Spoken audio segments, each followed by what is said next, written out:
September 17th, the carbs on the TDM were totally messed up, busted parts, really shot. I had a spare pair.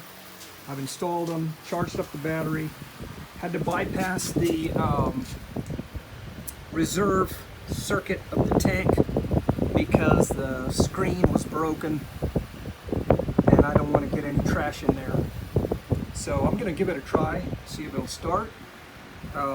I'm using fuel on, and I put enough gas in the tank where it should be drawing fuel. Replaced a couple of hose clamps, etc. Should be ready to go. Let's see what it does.